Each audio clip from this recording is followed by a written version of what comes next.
All right. Hello, everyone. Welcome back to our March Kidney Disease campaign with our provider experience here. This is the second one where we will be interviewing uh, a dialysis technician. So, Deborah, do you mind introducing yourself and your role in kidney care? Sure. My name is Deborah Keithley. I'm a patient care technician. And what is a patient care technician? We set up the machines. We make sure the machines are working properly. We test them before every patient and put the patients on and off and take care of them while they're here. Okay. And what drew you to working with kidney patients specifically? My daughter was a dialysis patient, Okay. and when I lost her, I felt like this was a way to honor her memory. For sure, yeah. I'm sorry to hear that. Thank you. How long have you worked in this field and what keeps you here in this field? Well, I guess we kind of already answered that part. Yeah. I've been in center for 8 years, but Uh, I've been in the clinics the better part of 30 years. Okay, yeah. That's awesome. That's awesome. Um, so now we're gonna go over a little bit of patient experience and understanding the patient experience, as I'm sure 30 years has, Right. gotten you here. So from your perspective, what is one of the hardest parts of living with kidney disease? I mean, what's not hard about it? That's true. I didn't realize until after my daughter passed away and I started doing this that the kidney affects every single system of your body. It's not just making you pee, it's every single system of your body is affected by this. So, from dietary restrictions to time spent in center to outside doctor appointments and the travel in between those appointments, it's hard. Mhm. It it becomes your life, right? It's a Um, full time job. yeah, right, right. On top of, if you're an adult having a full-time job, right? Right. Yeah. Exactly. You have to consider it a full time job or it just doesn't work. hmm Yeah. I'm going to be talking to a couple of patients as well Hmm. during this whole kidney disease campaign during the month of March. I haven't gotten a chance to interview them yet, so that shows everyone a little bit behind the curtain of where I'm at with this. Right. But my friend Mark, who I'm going to be interviewing, I don't want to steal too much of his thunder because we're going to be interviewing him, but he Right. he he he said the same thing. He was on hemodialysis for a long time. I won't name how long because I don't know if he's going to be sharing that. But Right. he was on hemodialysis for a very long time, and he said it is a full-time job. Yep. Yep, going to the center 3 times a week, sometimes Or more. more. Yeah, yep. See, I was lucky and I got to skip dialysis, so I don't know much about what the dialysis process looks like. Oh, okay. Um, but with a lot of my other issues with my urological issues and stuff like that, I would have had to do hemo. I wouldn't have had Right. an option. That's what I've been told. Right. We started out with peritoneal dialysis with my daughter, and then we went to hemo, and then we went back to PD, and that's when she passed away. Mhm. So I've seen both types of dialysis and Yeah. performed both types of dialysis. hmm Yeah. As far as like which types of dialysis, what's really the difference between the two on like a patient level? Like, With PD, there's less dietary restrictions mhm, because you can dialyze every day, mm, but you have to dialyze every day. yeah, In center, there are more restrictions, but you only have to do it 3 days a week, 4 hours at a stretch. right.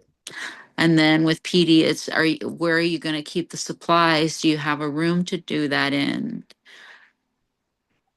Yeah. Because it's a lot of supplies. I think the first delivery we got was like 3 pallets. Wow. It's a lot of stuff. Yeah, I remember a friend of mine, because I know a lot of patients with kidney disease because I did when I was in pediatrics, I went through an organization called Northwest Kidney Kids. Hmm. And so I know a lot of people and I've grown up Right. with a lot of people that have the same experiences as I do, right? And Right. so I remember one of the camp counselors for the kidney camp that I went to when he was on PD showing me a picture of his first PD Hmm. supplies that he got, and it filled an entire corner of his room. Yeah. Yeah. It's a lot of stuff. And Yeah. you have to make sure it's clean. That's, Hmm. with fistulas, you really have to be clean too, but especially with PD, because it can so quickly turn into peritonitis. Yep. Yep. And our mutual friend that connected us, he said that he is like deathly afraid of peritonitis. And I'm like, I don't I've blame had it. you. I can vouch for that. It is Yeah. not a fun thing to have. Yeah. No, I was like, man, I don't blame you. Peritonitis does not sound fun. Yeah. Um, what do you think patients wish providers understood better about their day-to-day lives? How difficult the restrictions are. Mm, yeah. They tell them you can't have potassium, you can't have dark soda, you have to limit how much you drink, you have to watch this, you have to watch that. If they had to do the kidney diet for a week, Hmm. I think they'd understand it better. Yeah. Or even just a day. Yeah, even a day. Yeah, here's Yeah. what you get to drink all day long, and it's Hmm. the dead heat of summer. Yep. That's what you get. Sorry. It's 102 degrees Fahrenheit, and this is all you get. Right. Right. Yep. We don't we don't often get the high temperatures that you guys get over where you're at, over here in the Portland metro area, but Right. we still get up there during the summer, 80s, 90s is still not fun Right. if you don't have water, you If know. you don't have access to free water. Right, exactly, exactly. And I think that's something I haven't interviewed my old pediatric nephrologist yet. I'm going to be doing that hopefully soon, Dr. Randy Jenkins. And I'm sure that's something that he's going to say is like, man, the restrictions are hard. And that's something that he used to say because I would go, man, Dr. Jenkins, you should try doing this. And he would be like, trust me, dude, if I did this, I probably would understand a lot more what you're going through. Like he said, but I don't want to do it because it doesn't sound fun. Right. I'm like, that's fair. It's boring, it's bland, it's Yep. restrictive, it's one page of the good food book, and then you flip it over and it says it's bad. So what is it? Is it good or is it bad? Yep. Yeah, I remember seeing the dietitian um when they were started talking about dialysis and stuff. And the dietitian being like, so you can't have this, you can't have this, you can't have this. And I remember going, what can I have? And they're like, Right. some fruits and vegetables, maybe Mm-hmm. like pasta. I'm like, all right. But now I've gained a whole new respect for this because now I've been diagnosed as a type 2 diabetic too, on Mm-hmm. top of it. And so I have gained a whole new respect for both of those diets and how they clash. Mm-hmm. And so I definitely I told my nephrologist at my last appointment, actually, I said, I hope you never have to put me on dialysis because that's gonna suck. Yeah. He goes, yeah, it's gonna suck even more for you because you got two diets that clash hard. Right. Yeah. Yeah. Um, what's something that you've learned from patients that has changed how you practice?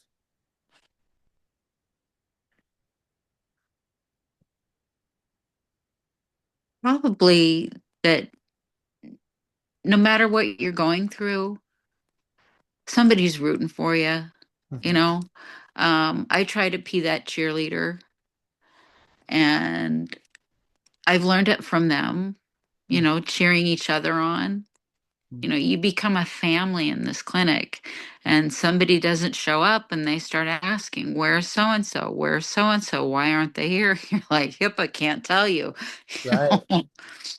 Yeah. um, but it really becomes a family and they cheer each other on. And I think I didn't do that before. Mm, It yeah, was just a job, and it became more than just a job. right. Yeah, I remember before I started going to the camp that I went to, I felt very alone, very isolated, right? Thinking, man, I'm one of, I don't know Hmm. anyone else that's like me. It's very isolating Hmm. when you don't have that. But when I started going to that camp, right? That's what kind of gave me the inspiration, my first experience with the camp and the community to start this up, because if we don't have a community that we can fall back on, Hmm. it's gonna eat us alive. If we don't have people rooting for us, Right. it's gonna eat us alive. It's gonna consume us, and it's just gonna be bad, Hmm. and that's something that I've learned too throughout my experience with kidney disease, is that you got to have someone cheering you on. And for the longest time, it was and still is my mom and my family. But Right. it's not the same when they don't understand, right? Exactly. Yeah. It's much different when it comes from inside those four walls. Yay, you did it. Wow, you got to go. Woo, you Hmm. know. Right. Right. I remember getting my kidney transplant back in 2017, so like 8, 9 years ago. And a lot of my friends that either had transplants or were waiting coming and saying, dude, congratulations. This is so great. I'm so happy for you. And that's just the best feeling in the world when you have other people that come to you. And even though transplant's great, there's still struggles with it, you know. Hmm. Um, you still you still The gotta medications. the So medication, many so medications. many medications, and you still got dietary needs for at Hmm. least the next couple of months, right? Right. If not the rest of your life sometimes, because maybe the kidney doesn't take as well as they thought it would, right? Right. And so that's always a struggle too, is making sure I will say making sure I don't eat grapefruit, mandarin, pomegranate, or star fruit is a lot better than the renal diet. Right. So I will take that any day of the week. I Um, didn't know you couldn't have mandarins. yeah, it's something to do with the tacrolimus. Oh. They don't it causes your body to at least this is my understanding of it. I'm not a medical provider, but from my understanding, it causes the tacrolimus or your body to absorb the tacrolimus like kind of like all at once, Oh, okay. and then it becomes toxic, and that's bad. Yeah, that's So not good. Anything toxic is not good. right, and tacrolimus in high doses is already a kidney toxin, Right. so and they don't want that to be worse. Exactly. So because it's already a tightrope that we're walking with that. So Hmm. um, but yeah. So moving on to communication and trust. This is a big one. What does good communication between patients and providers look like from your standpoint as a technician? I think patients can, when they advocate for themselves and make their providers actually listen to them. They say the squeaky wheel gets the grease. Hmm. That's kind of what it is. Hey, Yeah. doc, this is going on. This doesn't feel right. And the doctor says, yeah, we'll talk about it in a month. Well, I don't want to talk about it in a month. I want to talk about it now, Yeah. and have that provider actually listen to them and what they're saying, because nobody knows you better than you. Hmm. If you're not feeling right and the tests aren't showing anything, tell them run them again, Yeah. because Absolutely. you. Hmm. Yeah, I remember one of the times I was in the hospital. So I was in the hospital once a month for 14 months at one point. Oh, And one of the times I was in the hospital during that time, really great nephrologist from Peace Health over here in Southwest Washington in Vancouver came over, and he goes, "Man, you know, I know I told you that your labs look great, but you're still telling me you're feeling like crap. Let's run those again." And I remember feeling like, okay, I'm actually feeling heard. mm-hmm. It helps. Like I'm not feeling great. And then eventually we found out, oh, it's your blood pressure. It's pretty high. Maybe we haven't drank enough fluid today, right? Right. Um, or maybe we've had too much fluid. So, um, trying to find that, you Find that know, balance. find that balance. And even though this was post-transplant, you can still have issues Mm-hmm. post-transplant. Um, Absolutely. and that was one of mine was the infections once a month for 14 months that suppressed immune system, Mm-hmm. It's not it's good for the kidney, not good for the body. Right. So, um speaking of, speaking out and speaking up, how can patients feel more confident in speaking up and asking questions?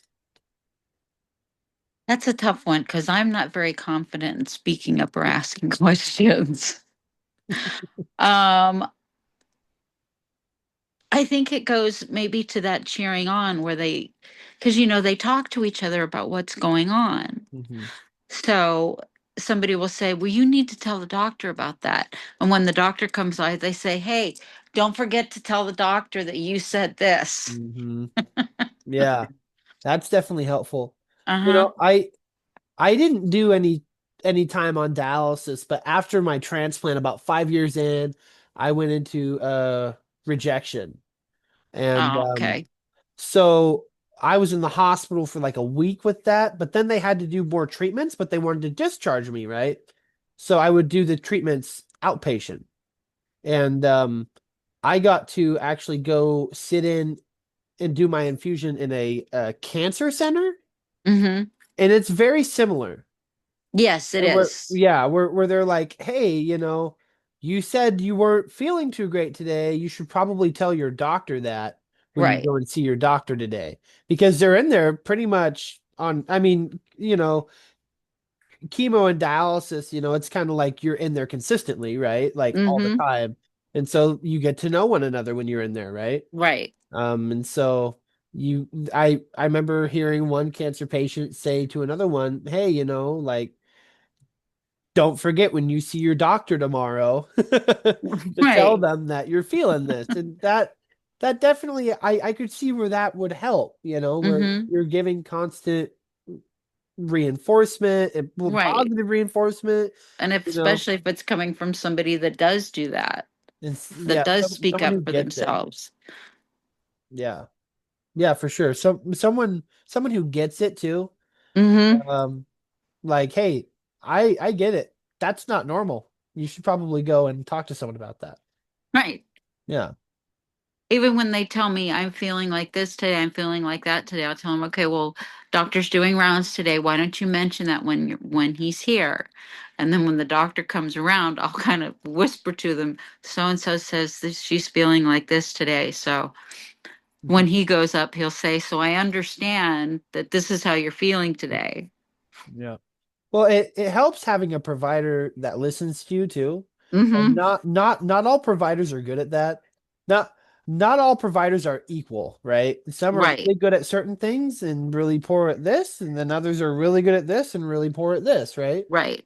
And so what do you think providers um can do when a patient seems overwhelmed or like disengaged?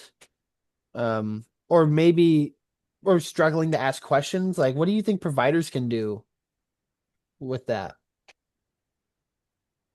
I think they should speak slower a lot of the time. I Mm, think a lot of the time they're just rambling through things just yeah, because it's numbers or lab results on a screen. And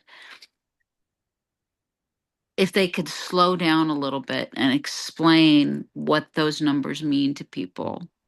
yeah, So if somebody says, well, your K is too high or your potassium is too high, what are you eating? Like, speak to them about it. Don't let the mhm, dietitian do it. Let the doctor do it because yep, they're going to say different things to the doctor than they are the dietitian. right, exactly.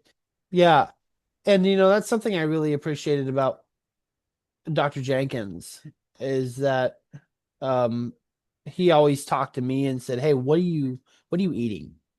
You know, um let's get down to the bottom of this because I Hmm. want to figure this out with you so we can correct the problem, Right. right? And it also helps being a good patient, right? Right. But because again, just like doctors, not all patients are equal. Not all patients take their meds. Not all patients go to dialysis like they're supposed to. That's right. Um, and so it helps being a good patient too. Hmm. But I always had a really good conversation with my pediatric nephrologist and now my adult side nephrologist. I always have good conversations with him too. He'll come to me and be like, "Hey, you said you're having issues with tachycardia. What are you doing? Like, how active are you? Things like that. Hmm. And it's always a conversation. It's never with him. It's never here are the numbers. Right. You know, because that definitely can confuse some people. I am a numbers Right. guy, so I like looking at my lab results and Hmm. seeing where I'm at on a scale. That helps me, but it doesn't help everyone, right? Right. Yeah. Yeah. It would be great if they could find something, fine tune it to different people to Yeah. what they understand better. And I know that would be way too much work, but it would be nice if it could happen. Yeah. Well, see, and when I was talking to Dave Bliss, I don't want to spoil too much of that interview because it's technically next week in the Mm. but he said something, similar to that. He said he tries to tailor the way that he talks to patients based off of what each patient is like because we're all human beings. First, Right. he said the number one thing that providers can do is see us as human beings, Hmm. right? And so I think that's so important. Once providers start looking at us as like, you know, um, for example, Dakota Watson, who likes to go to church and likes music, and you know what I mean, instead of Hmm. just Dakota Watson who has Vater syndrome and his creatinine is 1.2, and I think that definitely goes a long way. Hmm. Yeah, For sure. yeah. Let's look at some decision making and education type questions here. Okay. How do you help patients understand complex or intimidating medical information? I tell them to, first of all, slow down. Mhm. You don't have to find out everything about everything right now. Slow down. When you do your own research, get second opinions, and ask questions. Always ask questions. Mhm. Yeah, you say get second opinions, and I think that's super important. It's important for patients to know that they are allowed to challenge their providers Mm-hmm. with other providers Mm-hmm. if they need to. So like I had this is just a example from my life that I'm willing to share, right? So I have issues with chronic bladder and kidney infections, okay? So I had a infectious disease specialist. I won't name names obviously for obvious reasons that came to me and told me, "Oh, this is just going to kill you one day." And I said, I don't think that's right. Right. I don't think that's the answer I'm looking for. So I'm going Right. to challenge that and I'm going to go to a different infectious disease specialist, right? And say, "Hey, what do you think? Do you really think this is what the case is?" And this new guy said, "No, I think this is something we can work with." Right? And this is what I do. This is how I'd handle it. Mm-hmm. And it's important to get those second opinions because if you don't, you never know if there's another way to do it. Right. And If one says every no, ask somebody else. If that person Yep, says no, if you really want to keep going at it, keep going at it. But sometimes there's somebody out there that say yes. You just have to find them. that's right. That's right. Yeah, and that's basically what I did. I mean, I did it from a hospital bed, but I Mm-hmm. did it. I said, I don't like what you're selling me, so I want you to get someone else in here, Right. and thank goodness I did because that was the last time that I've been in the hospital for like a year. ish. Mm-hmm. It's been a year and a half since I've been in the hospital for a kidney or bladder infection. I was in the hospital for like the flu like last year or something like that. But I will take the flu over a kidney or bladder infection at this point because I was in there, like I said, once a month for 14 months, Oh, sometimes twice a month. that's awful. Yeah, it was awful. And so I was grasping at straws trying to figure out how to get these under control, and that second opinion helped. Yeah, excellent. I'm so So happy for you. thank you. Thank you. But yeah, that's like you said, getting a second opinion is very important. Mm-hmm. Um, what what advice? Well, we already kind of answered that. What role should shared decision making play in kidney care? Like a husband and a wife kind of shared Um, decision making or yeah, sure. caregiver care partner. Yeah. You have to put the patient first. Hmm. You absolutely have to put the patient first. If they don't want to do this anymore, that's their right. Hmm. That's their treatment, their life, and nobody can speak to it but them. Yeah. Um, to put the patient first. It's tough, especially with loved ones. But I've seen too many people coming in that are have long since said they're done. And every time they come in, they lay in the chair and they cry and they scream, please don't make me do this anymore. And what do we do? You Yeah. know, we call the social worker over and have the social worker come over and talk to the family. And the family says, well, she doesn't say that at home. Yeah. Yeah. So, yeah, It's it's hard to watch a it's hard. patient like that Yeah, it when is. you know that that's not what they want to do, that they're just ready. Yeah. As hard as that is, I'm getting tears in my eyes thinking No. about a couple of Yeah, patients. Um, sure. yeah, they have to be put first. For sure. And that's something that I will attest to. I mean, there's a difference between encouraging and pushing, Right. right? And so my mom always encouraged me growing up. Mm-hmm. Hey, I know you really don't want to take your meds, but this is what's going to happen if you don't. Do you want that? That's what I would tell my daughter. You don't Mhm. have to take your meds. If you don't want to Yep. take your meds, you don't have to, but you're going to end up in the hospital. Right. So Exactly. take your pick. It's either take these meds or we can just drive to the hospital right now. Right, exactly.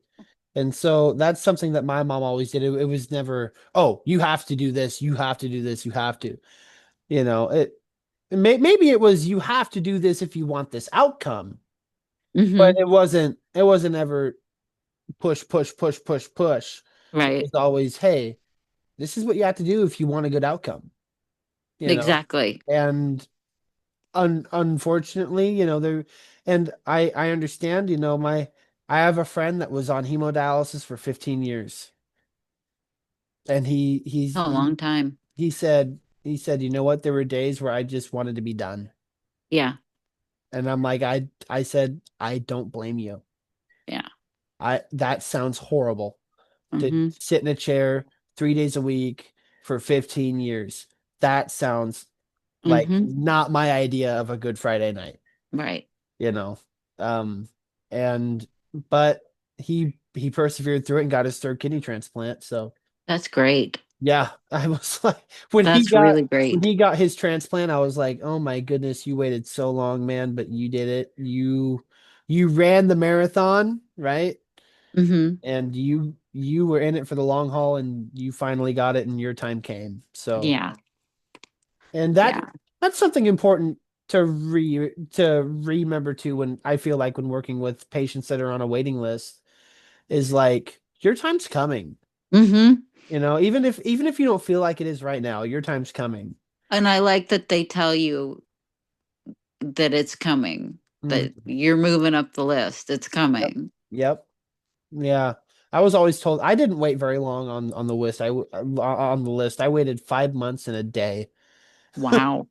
Um, but I was also a pediatric patient Mm-hmm. and I had a lot of other extenuating medical circumstances that would have made hemodialysis a nightmare for me. Right. But it was the only dialysis that I would have been able to do. So, you know, when you have as many abdominal surgeries as I've had, it makes peritoneal almost impossible to do. Right. Too much So, scar tissue. yep, too much scar tissue. And so, it's one of those things where you just you kind of do what you have to do to get by, right? To Mm-hmm. to survive, right? And that's what it is. It's survival. Yep. I had a friend tell me the same friend who showed me the picture of his PD supplies. He said you don't live on dialysis, you survive on You dialysis. survive it. Yep. Yep, you survive on dialysis. Mm-hmm. You don't live on it. Right. You survive. Yeah. Um yeah, it's and I did my sophomore persuasive research project on why people should become organ donors because it's about that time when when teens are getting their license, right? And Mm-hmm. they get to check that box, Yep. right? And my English teacher asked a really good question. He said, "Why should I have to go under the knife for somebody else?" And it wasn't like a bad question. Right. He just said, out of curiosity, why does that matter to me? Because that's going to hurt me Mm-hmm. to go under the knife and get a kidney taken out, or, maybe that's not something my family wants for me is when I pass away to have my organs harvested for somebody else. And I said, you know what? That's a really great question. And that's why it's so important for you to talk to your family and your loved ones before you make a decision like that. Mm-hmm. It's so important. But anyways, back to education here. Um, we talk about the doctors doing rounds in clinics. Mm-hmm. How can patients best prepare for either those rounds or appointments to get the most out of them? Have a notebook. Have a notebook. I Have a like that. notebook and a pen. And any question you have, anything that comes up, any fluttering your blood pressure and you're worried about it, write it down so Hmm. that when he comes around that next time, you've got your list of questions ready to roll. Yep. Yeah. That's that's something. So we're hoping to do these hospital care kits. Okay. Mm-hmm. And that's one of the things that are planning on putting in those kits is a notebook and a pen because it's always Nice. important for you to write down maybe it's writing down how you're feeling Mm-hmm. that specific day when your blood pressure is 160 over 100, Mm-hmm. maybe it's important for you to write down, hey, PD didn't go too great last night, right? Mm-hmm. Or, Because you you know, forget that when you'd only see them once a month. yeah, exactly. Yeah. You forget that one bad time you had a bad PD or one bad Mhm. treatment. Which which brings me to, I didn't understand post transplant at OHSU, they have you do twice a week appointments for like a couple months. Mm-hmm. I never understood why they did that until I started having questions halfway through the week, and I was like, "Oh, I see my doctor tomorrow. I can just ask him then." Mm-hmm. Um, I I never quite understood that. So that's a really good point. Like write things down because once a month is not enough time. No, It's it you're it not going to it's not. remember everything. Yeah. Yeah. You're really not. Um, do you I have a quick off the paper question. Do you guys ever deal with like pediatric patients over where you work? I haven't in this clinic. In one of the clinics in Spokane that I worked in, they did do pediatrics, Okay. but they could only be treated by a nurse. Uh-huh. The techs couldn't touch them. Right. So, from your experience then, how can providers better support patients transitioning from pediatric to adult care? Make it easy. Hmm. Have the appointment, like have the first appointment already set up instead of giving somebody a card and saying, okay, you need to call this guy and make an appointment. Yeah. No, you have that card ready to go and you tell that person, here's who you need to talk to for the adult care. Um, Send over the paperwork right away. Yeah. Whatever you've got, even if you think it's unimportant, send that whole file because Hmm. at some point it's going to become important. Oh yeah. Yeah, that's definitely something that when I went through my transition, it definitely was not smooth. Right. And so I And that actually probably have happens a lot. I carry these with me. These are uh business cards for my nephrologist.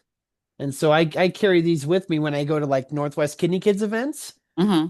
because if there's a 17-year-old kid that goes, hey, my nephrologist talked to me about transitioning out of pediatrics, I hand him a card. Here's my guy, Right. you know. He's great. You should go and see him and get Yeah, that spread the scheduled now. love. Get If you that. have a good doctor, Yeah. spread that love around. Yep. I always tell him I tell him when you turn 18, get that appointment scheduled. I don't care if they age you out at 21. Right. Start Get seeing it, get these it. people early. Yeah. Interview your Freaking doctor. That exactly. doesn't mean you have to stay with them. Just go Right. and say it. You'd like to have an interview. Hmm. Yeah. I definitely didn't say with the first nephrologist that I got put with. Yeah. I didn't. I We got really lucky. They really transitioned us well in Oh good. from pediatric to adult. Yeah. They really did a good job. See, I went without a nephrologist for I want to say like better part of a year Wow. because I didn't know where to go. I didn't know what to do. And I just kind Right. of was dropped. Exactly. And I And was I'm like, sure, whoa. like I said, they handed you a piece of paper and a Yep. card and said, call this guy in a week and make an appointment Mhm. for 2 weeks. Yep. And then when Because I you need to called the see him guy, in 2 weeks, and then you call the guy and they don't have availability yep, for another 6 months. What do you do? exactly. Exactly. Exactly. And I Yep. can see how somebody 17 or 18 years old would go, well, forget it. Yeah. Yeah, What's the point? for sure. Yeah. And so I got really lucky with my current guy and I said, hey, because I had a bad experience with a nephrologist and I basically fired him. And I said, great, now I don't have a nephrologist. And I called up one of my friends that I work with through Northwest Kidney Kids, and I said, "Hey, I know that you go to Northwest Renal. Who do I see there?" And she said, "Any of them." Yeah, She said, that's "They're great. all great." And I said, "Okay." And so I called them, and they said, "Dr. Hawkins has availability today." And I was like, "Whoa." Yeah. And that's when I was Isn't like, it nice "Okay." when you find that doctor? Right. I said, okay, this is a good clinic. If I told myself if I don't like this guy, I need to try to see somebody else in this clinic. Mm-hmm. Because if they have availability like that, that's huge. Yeah. I all I told him was I don't have a nephrologist. I'm a transplant patient of 7 years and I need a nephrologist. Yeah. And they were like, yes, you do. Come Uh, on in. Doors yep. are open. Yep, they said we can set you up with a virtual visit today with Dr. Hawkins, and I said that sounds great. So, That's it, great, even virtual. yeah, no, and see that's the thing. I know there's some people who don't like virtual, and I understand why because they'd rather be in there talking to the doctor. Mm-hmm. But if that's all you can get, my advice is to take it. And I'm not Take it. I'm not a big virtual guy. I'm not. I'd rather go in and talk to my doctor in person. But man, when that appointment came up, I said, "Man, you just gotta bite the bullet and take it." You know, you got something good going on here. You better take it. So Yeah. yeah. I was like, man, and I think that's important too. Sometimes patients got to do things that they don't like, especially with like appointment dates and things like that. I Mm-hmm. know I can't always get my appointments because I'm a school bus driver. So Mm-hmm. I have my middle of the day pretty much free. I can't always get my nephrologist to give me a 10 o'clock, right? Right. Sometimes he's like 4, take it or leave it, right? But we do what we got to do. Um, Kind of going off of the last question though, what gaps do you see in education or support for young adults?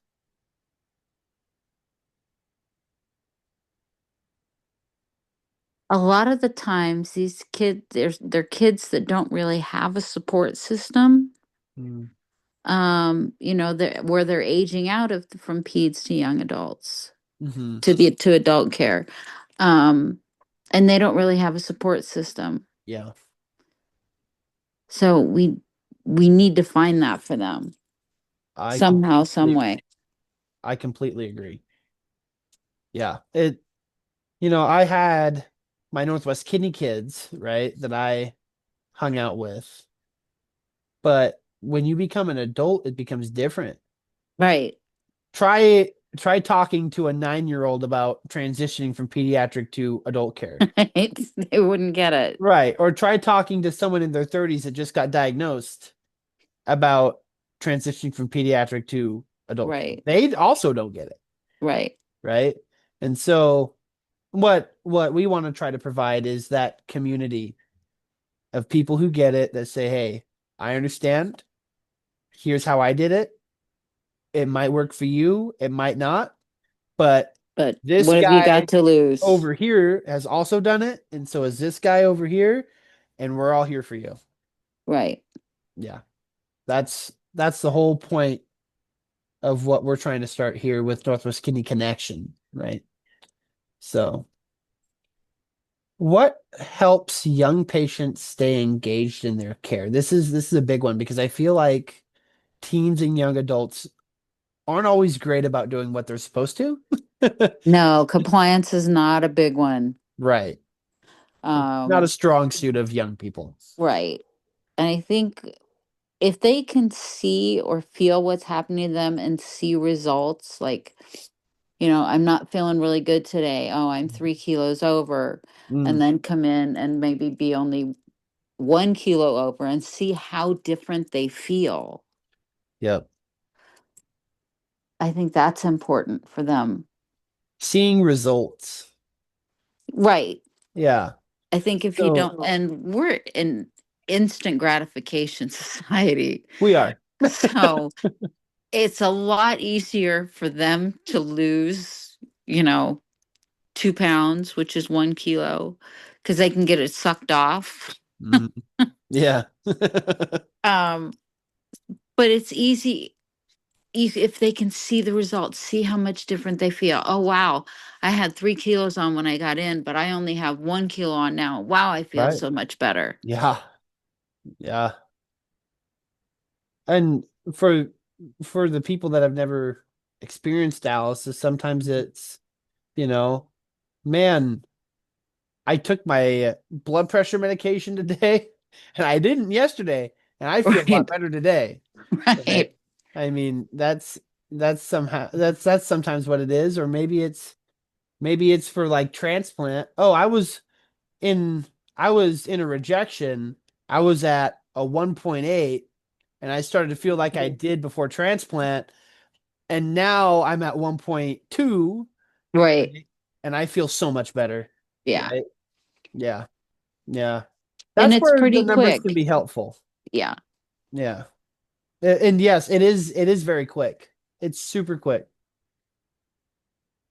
Yeah. That's something that I've noticed with my kidney disease is, sure, it kind of creeps up on you, right? Mm-hmm. It kind of like a sneaker wave. You're kind of, whoa, okay, we're here now, right? Right. But it definitely, there are things about it that are quick, you know, um, Hmm.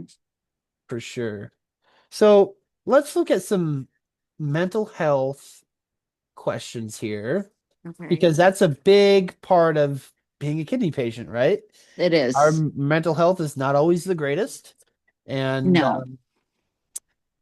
so kidney kidney disease can impact that in quite a ways. But what to you, what are some ways that kidney disease impacts mental and emotional health? I see a lot of patients with depression and anxiety. Mm-hmm. Um, and like I said earlier, it affects every system of the body. So why would it not affect your brain? Mm-hmm. Um, and it's hard for them sometimes because they don't understand what they're feeling. They've never been depressed before. Mm-hmm. Um, I had a patient recently ask me, "What do I do? I have such anxiety and I can't get anybody to do anything about it." I said, "Well, here's the phone number for Brightside Health. Give them a call, have them talk to your nephrologist, and they can prescribe you anti-anxiety medication. It's just that easy. All you had to do was ask the right Right. person." Yeah, for sure. Yeah, I recently, after all my stuff finally settled down with the hospital stays, I finally, because I put, and this isn't always a healthy thing to do, but you're in and out of the hospital, you got to prioritize your physical health first, or Mm-hmm. you don't have a mental health, right? Right. And so I kind of put my mental health on the back burner a little bit and said, all right, we can figure this out when we figure out my physical health, Right. right? And so I finally, after, 14 months of feeling mentally unstable and being in and out of the hospital, right? I finally came to my primary care and I said, listen, I need some help, Yeah. you know, and was, diagnosed with some, maybe some bipolar and things like that, but getting medicated. And all she did was say, "Hey, Dr. Hawkins, is this kidney safe?" Yep. Okay, cool. Thanks. Click. Yeah. Yeah. I Yeah. had my own struggles earlier in the year, and it's amazing how much a little medication will do. Yeah, for sure. Yeah, and medication has such a stigma on it, right? Mm-hmm. Mental But health does. and well, yeah, that It's in getting general does. better, but Yeah, it's still not where it should be. for sure. Yeah. And it's crazy what even just I think I'm on like 2 milligrams of Abilify. That's it. And it's amazing what that little 2 milligram dose can do. Oh, I'm scared to death not to take mine. Right, right. Yeah, no, me Is it too. Like, what working? is it I gonna don't do for know. me? Does it seem like I'm better? I don't know. Right. I don't want to stop taking it because then, Hmm. well, God, how awful would I feel? And I don't want to feel Right. like that again. For sure, for sure. Yeah. Um, and yeah, and that's another thing that you feel. That's an instant gratification thing. If you Mm-hmm. don't take even your like mental health meds, it's like, Yeah. oh, I am a very angry and angsty person, right? Like this, I'm probably unpleasant to be around, you I know? forgot the other day. I Uh-huh. forgot to take my meds in the morning and I got to work and my head was so scattered. And I thought, Mm-hmm. what is wrong with me today?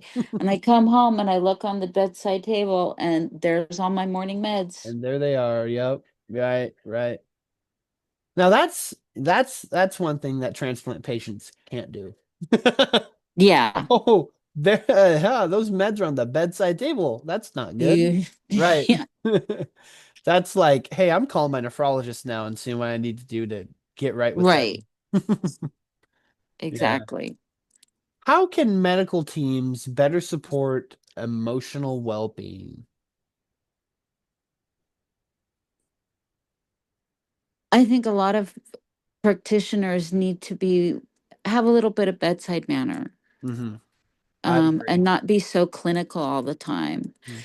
And I think that would support somebody coming out and saying, "Hey, I'm struggling with anxiety or depression, or I'm just not feeling myself lately, and I'm crying all the time." And it just fosters that understanding and being open. Yeah. You know, and this is something what you said, I feel like is something that pediatric patients do better than adult patients. Or sorry, not pediatric patients, pediatric providers do better than adult Yes, providers. they do. Yeah, and Absolutely. I was talking to David Bliss about that too, and so I'm not going to spoil a whole lot of what we talked about because that is next week. But yeah, and it's something that pediatric providers are just it's kind of hammered into them, right? Because Mm-hmm. because they got parents that if you make their little angel unhappy, they're gonna come down on you like a ton of bricks, Right. right? And so pediatric patients or pediatric providers are a little better about, and obviously they're dealing with children and not adults, right? And so you Mm-hmm. don't you don't want to make things super scary for kids, right? Um, but adult side providers are, I've noticed this too, are just much more clinical and numbers Mm-hmm. is and I'm so happy that I found my nephrologist because he's very personable. And that's so important. Hmm. It really is. Hmm. Yeah, no, for sure it is. Um, We got really lucky when we moved from Southern California to Washington to get such a great nephrologist. yeah, yeah. We have, I've noticed in the Pacific Northwest, and I kind of include Idaho in that. We got some pretty good people. Mm-hmm. And we have some pretty good hospitals here. So, and that matters too. Oh my goodness, the hospital that you Mm-hmm. that matters so much. Well, the Do you first hospital that I took my daughter to that she was a patient at, when it came time to do transplant, they said, nope, can't do it here. She's got too many other issues. Mm, yeah, So we had to find another hospital that would take her. yeah.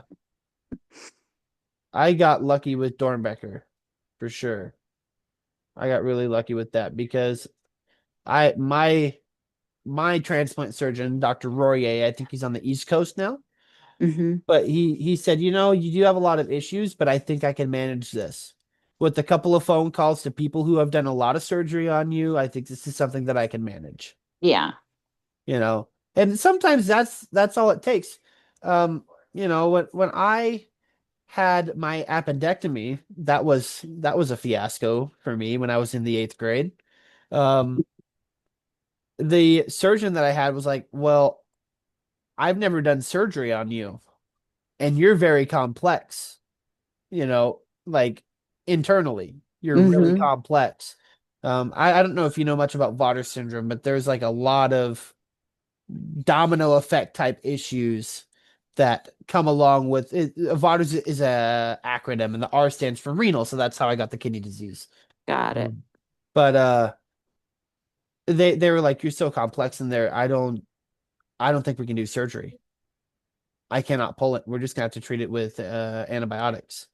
And my nephrologist came uncorked and said, "No, you're gonna call David Bliss and you're gonna call, these people and you're gonna figure out how to do this correctly." Right. Um, and that's what they did. They called around and said, "Hey, we got a, patient that's here." And of course, Dr. Bliss goes, "Are we talking about so and so?" Right. Because I already know that that's who you're talking about. And Yeah. so, but that's another thing. If doctors don't communicate as much, and it really is stressful Right. on the adult side because now I am having to play the middleman Right. instead of my, provider that was my quarterback. Now I'm having to play that role. Right. It's a whole That's a different role that you have to learn to play when you transition. it's a big it's a big mental health strain. Yeah. It's huge. Absolutely. Because you have to be an adult now. Yeah, yeah, yeah. In And all adulting is hard. in all aspects, including your healthcare. Yeah. Right. Yeah. How how do you balance treating the disease with caring for the whole person? I take each person differently. Hmm. And some people like a very caring hand. Some people like jokes. Some people don't like to talk to you at all. Right. And that's okay. Hmm. Um, and I try not to look at it as I'm treating them for a disease. I try not to look at it like that. I'm treating them to get healthy. Yeah. And You're I know that this is it's not a cure, it's just a method of survival. I understand that. But while they're here, I want them to be comfortable. you're treating them so they can go home to a family maybe, right? Right, And you're treating them so that they can go home and live to tell the tale of another day, right? right. So they can tell their great grandkids about the baseball their dad caught Hmm. when granddad was in the stands after he was sick. Right. Right. Yeah, for sure. It's It's caring for the person is important yeah. and treating them like a human being is important. And that's really, really important to me that I treat everybody like a human being. I treat everybody like they're my grandmother, my grandfather, my mom, my dad, my sister, my brother, my son, or my daughter. I treat everyone the same.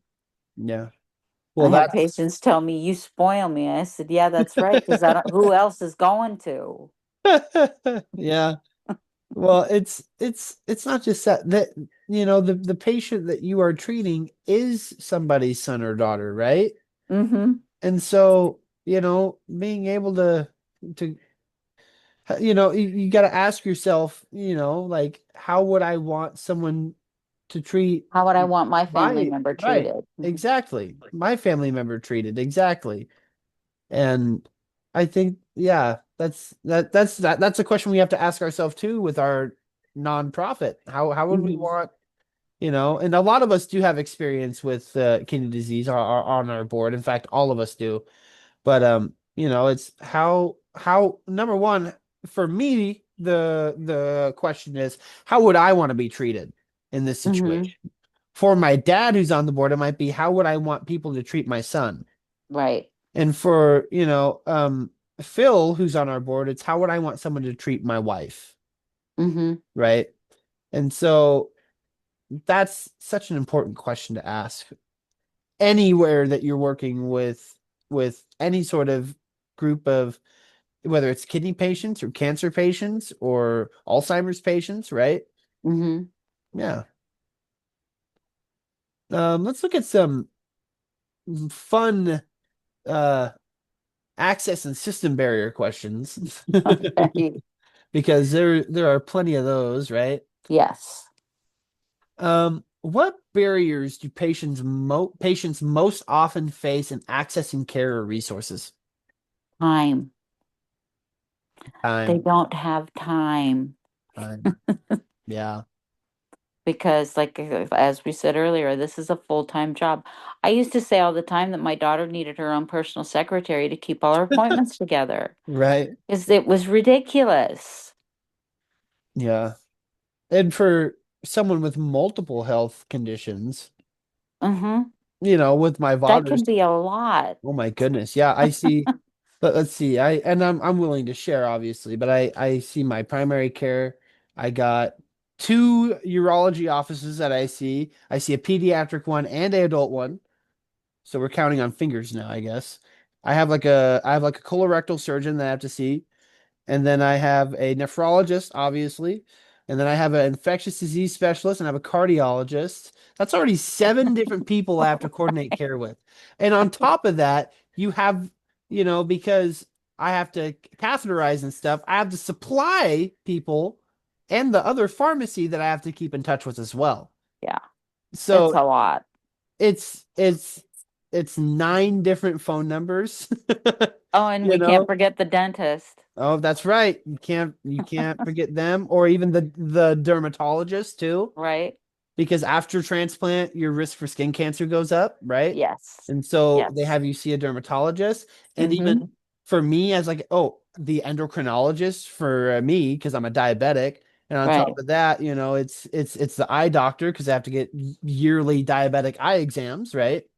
Mm-hmm. So it's a lot. You need your own. You're right. You need your own personal secretary to do that. Yeah. Yeah, yeah. It's a lot. And if you're on dialysis, you have the dialysis clinic, right? Mm-hmm. And your social worker, right? Right. Dietitian. Your dietitian, exactly, exactly. It Yeah. just the list is The list. endless. We could sit here for another hour and continue the list. Mm-hmm. Yeah. Absolutely. And but in that same kind of breath here, what changes would make the biggest difference for patients navigating the system? Because we have all these things going on, right? Mm-hmm. Is this in my dreams? Sure. If In if you my could change one thing. um the access to files between doctors. Like I just have it in agree. like have it in a file and it goes bloop and Yep. there it is. Now, The whole file from where when you were yeah, an infant until now, you've got that file instantly. yeah. That I will say that has gotten better with time Mm-hmm. because now we have systems like Epic, right? And my chart and all And my that. Yeah. chart and all that. So that's gotten a little better. It's But gotten a little bit better. It it's still still leaves a hard though. lot to be desired. When I first started seeing my urologist at OHSU, Dr. Chauhan, she said, she said, I love that you have all these doctors that care for you. She said, but I have to be honest with you. She said, all of your doctors are at this hospital, are at Legacy, and I'm at OHSU. She said, I'm not saying that I'm not willing to communicate, but it's gonna be hard Yeah. because trying to get things between hospitals is a pain. Yes. And I said, yeah, no, I get it. I'm gonna have to play quarterback on some of that, and say, hey, this is what Dr. Chauhan says, and go with it. But that's part of the reason. So because of all my complex urological issues, they still want me to see a family practice provider through pediatric urology at Dornbecker. Mm-hmm. And that's part of the reason I decided to stick with OHSU for my urology because OHSU and Dornbecker are the same building. Oh, good. So I was like, yeah, I think we could do this because Dornbecker is just the pediatric side of OHSU. Mm-hmm. So I was like, that's a good system to keep in the same building, right? Yes. So, and it's just so hard when you have because my colorectal surgeon is with Oregon Clinic, and then I got OHSU that I have to communicate with as well. And then maybe the dermatologist is its own separate clinic, right? Mm-hmm. And then you got Legacy, and then that's already four different, you know, people that have to share information, right? Right. Four different hospitals or clinics. And then again, if you're on dialysis, they got to share that information with the dialysis clinic. Mm-hmm. So yeah, it's hard. So being able to send files at the drop of a hat, basically, it would make the biggest difference, which I think it would. I totally agree with you on that. For me, I think one of the biggest changes that would make the biggest difference is again, this is in my dreams, if all doctors had good bedside manner. Oh, yeah. That I would think change. Yeah. that would change a lot of things. Mm-hmm. Because not all doctors have great bedside manner. Right. Yeah. Or or the other one for me from personal experience is if all hospitals were great.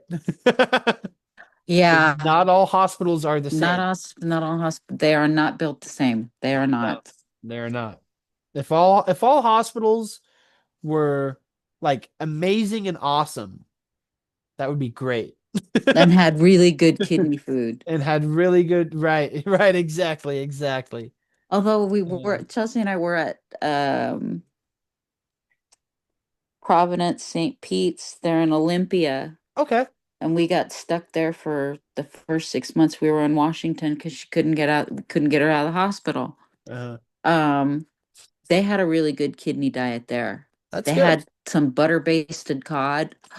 Oh man. I would still eat that today. Oh man. And I was told that OHSU I couldn't have the chicken tenders. And I'm like, are you kidding me? And they're like, yeah, it's breaded. And I'm like, great. Yeah, But yeah, no, not all menus are created the same in hospitals right. either. Yeah, that's true. Now, here's a question I'm going to be listening very closely to because it pertains specifically to the organization that I'm with.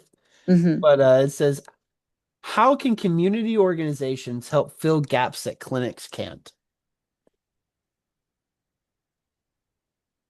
I'll be taking notes when I go to rewatch this. Yeah, fill gaps that clinics can't.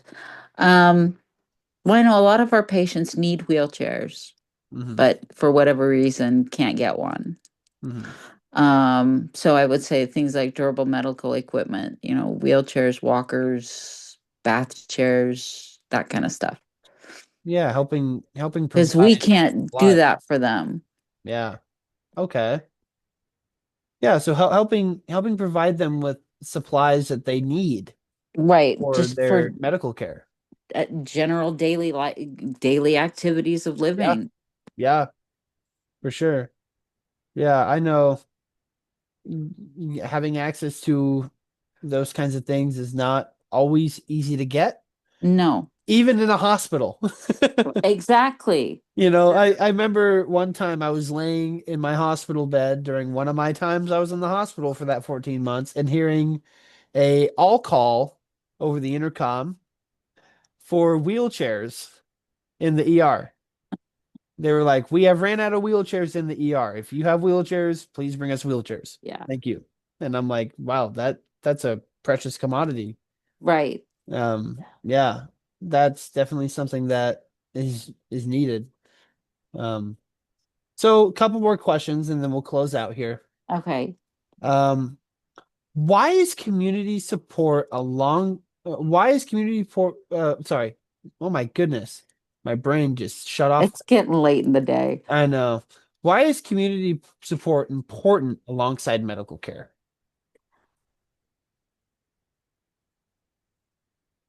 I It think we can kind of get you. answered this a little bit, but Say it again. I said I think we kind of answered this a little bit, but there's probably more we can peel back, right? Right. Um, things like rides to treatment. Mm, Because that's a big one. yeah. And I think that's an important piece of it. Yeah. Um, Getting them their treatment to provide get their medical care. Yeah. Well, it's important to support people because then they don't feel alone too, Right. right? Like medical care is all fine and good, right? And it keeps us alive, and that's great. But when you don't have the support, Yeah, you need the socialization. yeah, there goes your mental health, right? Right. Yeah. Um, what role that I don't know if you've been around many peer mentors or probably patient advocates. Yeah. But what role do peer mentors and or patient advocates play in outcomes?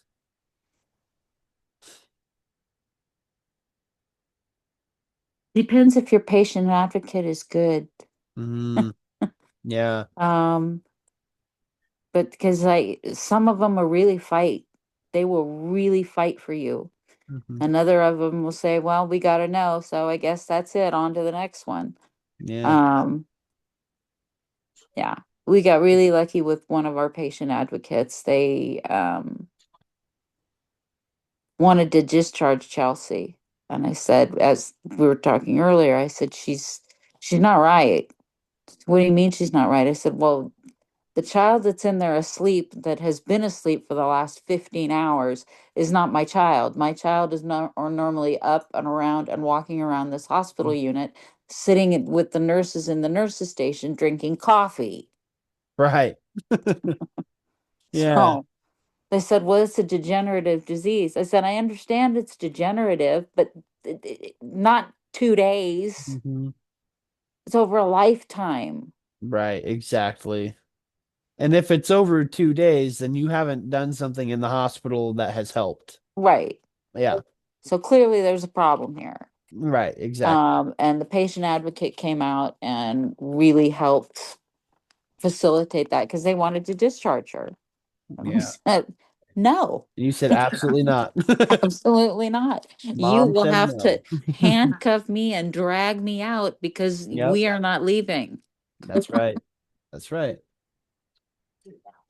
What do you hope more community-based resources can offer patients?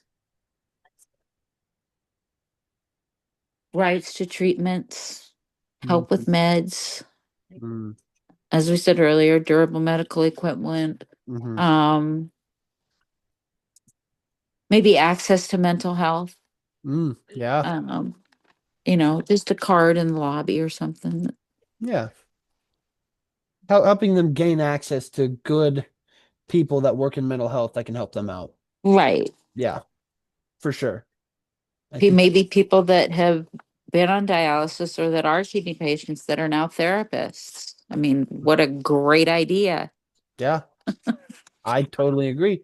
So maybe like encouraging or supporting our community when they want to make those big decisions. Hmm.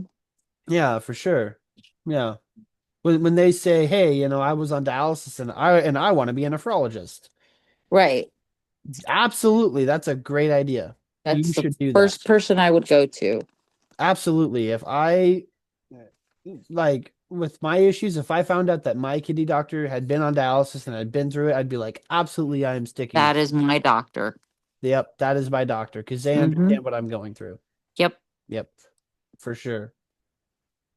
So we're gonna close out with this question here, and I think it's a really, really important one. What have patients taught you that stays with you? Resilience, Resilience. resilience and perspective. Yeah, for sure. They Yeah. are so resilient and so strong. I admire my patients and I tell them all the time, I admire you guys for doing this because I couldn't do it. Hmm. You guys are so strong and so brave for fighting this fight. Hmm. And I just want you to know that I appreciate you being here. And I tell it at least one patient that once a week. Yeah. I'm just glad you're here. Yeah. I mean, because how often do they hear that Right. from a provider? Mm-hmm. They need that positive reinforcement of, hey, it's a good thing that you're here and we I got one of my patients a birthday card. awesome. He's like, I think he turned 85 Oh yeah. and he's a brand new patient. He says I'm his favorite tech, pat on the back. Um, yeah, and it was his birthday and I didn't know it was his birthday. Mm, So I got a birthday card and said happy belated birthday and gave him a birthday card and that just brightened his day. yeah. I just said if you're ever wondering if there's somebody out there that's backing you up, Mhm. always know you've got me. Yeah. My May not be much, but you've always got me. yeah. My old pediatric surgeon when I was really little, how do you get a a 4-year-old or a 5-year-old to go into the OR that can't have versed because it makes them violent when they get up, right? Right. How do you get a patient like that to willingly go into an OR with you without them kicking and screaming, right? My pediatric surgeon said would always say, "Come on, dude, we're gonna go listen to some AC/DC and we're gonna rock out." Mm-hmm. And that was I'd always go, "Okay," and grab him by Yeah. the hand and let's go. Yeah. But They did that with Chelsea when Mhm, they take her to the OR.